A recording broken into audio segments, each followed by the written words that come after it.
Hello and welcome to Mrs. Law's class. In this lesson, we're going to take a look at how to divide polynomials. So we'll start with dividing monomials. Now, if we recall how to multiply monomials, we would multiply the coefficients, which is the number in the front. And for the exponents, we would add the exponents that are attached to the variable. Now, similarly, when we're dividing monomials, we're going to divide the numbers that are in the front, the coefficients. And then for the exponents, we're going to subtract the exponents because we're dividing. And those are the exponents that are attached to the variable.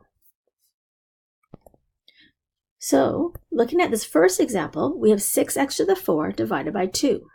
So we're going to take 6 and divide it by 2, even though the 2 doesn't have any variables attached to it.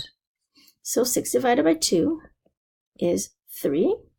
And then x to the 4 is just left alone because there was no variable underneath. Now, all of these three examples here, all are similar. So we're going to divide 27 divided by 3, and that's going to equal 9. And again, there's no y's or x's or any other variable in the denominator, so we're just going to replace the y to the 5 on the bottom. Now, the very last example, we have 4 divided by 36. And 4 actually doesn't divide by 36, at least not very nicely. So what we're going to do is we're actually going to reduce this fraction. So 4 over 36 actually reduces to 1 over 9. And then x to the 4 stays in the numerator because that's where it is already, and there's no variable in the denominator to cancel it off with. Now actually, we don't usually write a 1 in the front, so we can also write this as x to the 4 divided by 9. In the next examples, we do have variables in the numerator and the denominator, so we're going to have to apply the exponent rule, which is when we divide powers with the same base, you're going to subtract the exponents. So you still divide the coefficients like we just did before. So we're going to take 40 divided by 8. And that's going to give us 5. And then with the x cubed and the x,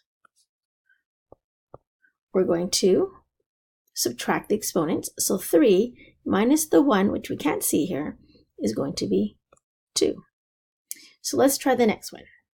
Now here we have 25 divided by 15.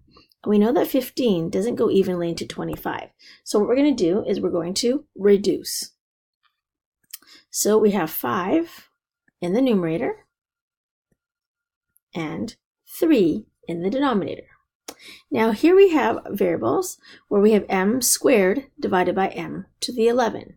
Now if I actually subtract my exponents, I'm going to get m to the negative 9.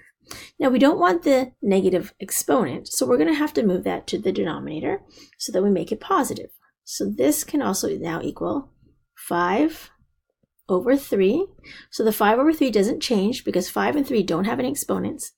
But when we move m to the negative 9, we move it to the denominator, it now becomes m to the positive 9. And you can also think of it this way. If we have m squared in the numerator and m to the 11 in the denominator, 2 of the m's will cancel off. So if I write this out, and we have 11 of these m's on the bottom, 2 of them would cancel off. And then we actually would still have 9 m's in the denominator. And that's actually why we have m to the 9 in the denominator. All right, let's try this last one in a similar fashion. So we have 14 over 63. We're going to reduce that to be negative 2 over 9, since they are both divisible by 7. And x to the 7 divided by x cubed. Now, there are more x's in the numerator, so there are actually 4 more. So we're going to place x to the 4 in the numerator. And then we have y to the 1 divided by y to the 6. So if we look, we actually have 5 more y's in the denominator. So we're going to place this as y to the power of 5. Now, if you don't like that, you can also think of this as negative 2 over 9. And then we have x to the power of 4 because we go 7 minus 3. And then we can also say it's y to the 1. 1 minus 6 is negative 5. And then that would all be in the numerator. And then changing the negative exponent and moving it to the denominator would make it then y to the positive 5, like we just did. Finally, let's take a look at dividing polynomials, where we're having a polynomial in the numerator and a monomial in the denominator. So when we are dividing this, we're going to rewrite the quotient as a sum of the fractions, and then we can actually just divide like we just did. So for example, we can rewrite this first question as 4x squared divided by 2. Because the entire fraction is divided by 2, I can now write negative 8x or minus 8x divided by 2, and then minus 30 also divided by 2. So doing it like this, we now actually are dividing 3 separate terms, or 3 separate sets of monomials. So we have 4 divided by 2, which is 2x squared, and then minus 8 divided by 2, which is 4x, and then minus 30 divided by 2, which is minus 15. All right, let's try this again in the next one. So we have negative 12m cubed divided by 3m, and then plus 6m squared divided by 3m, and then minus 3m divided by 3m. All right, so in the first term, we have negative 12 divided by 3, which is negative 4. And then m cubed divided by m. Remember, there's a 1 in the denominator for the exponent. So we have m squared plus 6m squared divided by 3. So 6 divided by 3 is 2. And then we have a 1 for the exponent again. So we have now 2 times m. And then 3m divided by 3m is 1. And you must write that down. So minus 1. It doesn't cancel off to become 0, but 3m divided by 3m is actually 1. All right, let's try the next one, and you can try it without actually rewriting it if you like. So let's try that too. So we have negative 60y to the 4 divided by negative 5y. So negative 60 divided by negative 5 is 12.